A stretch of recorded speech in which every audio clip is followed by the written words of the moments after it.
ప్రభువా పైనుంచి వచ్చే ఆత్మను పొందుకునేంత వరకు మేము ఎక్కడికి కదలం. ఇది ఏమన్నా ఇంటర్వెల్లా? ఏమండి అయ్యగారు బయట ఏమన్నా స్నాక్స్ పెడుతున్నారు, బయట తినేసి వద్దాం మళ్ళీ మందిరానికి అని చెప్పుకోవడానికి.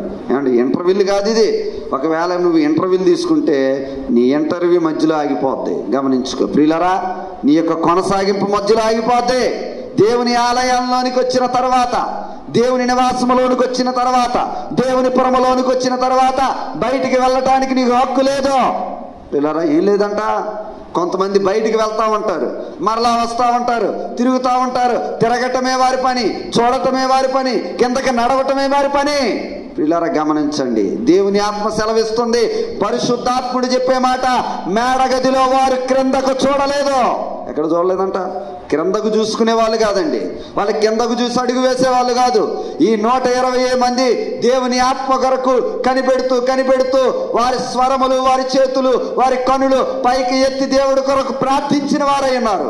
అందుకనే మేడగది దేవుని యొక్క బలమైన గాలితో నింపబడింది. దేవుడికి స్తోత్రం చెప్పండి.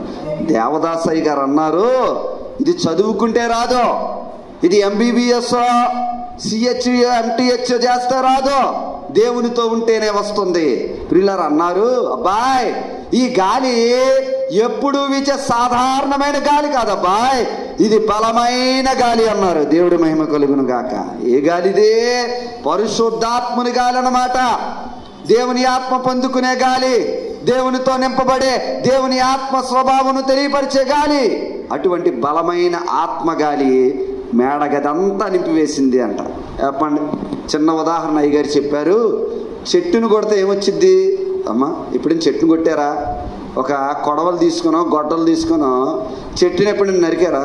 నరకలేదు. అయ్యగారు మేము చెట్టుకి కూడా హాని చేయలేదండి. చేశారా లేదా? చెట్టుకి ఏంటి, మనుషులుగా హాని చేసేస్తున్నారు దేవుని పిల్లలు. దేవుడి స్తోత్రం చెప్పండి. ఏమన్నా చెట్టుకి హాని చేయలేని ఉన్నారా? అలా చేస్తే నిజంగా దేవుడు మిమ్మల్ని దీవిస్తాడు. ఏమన్నా చెట్టులో పొట్టలు అన్నిటికీ మనం ఏం చేయగలం? హాని చేయగలం.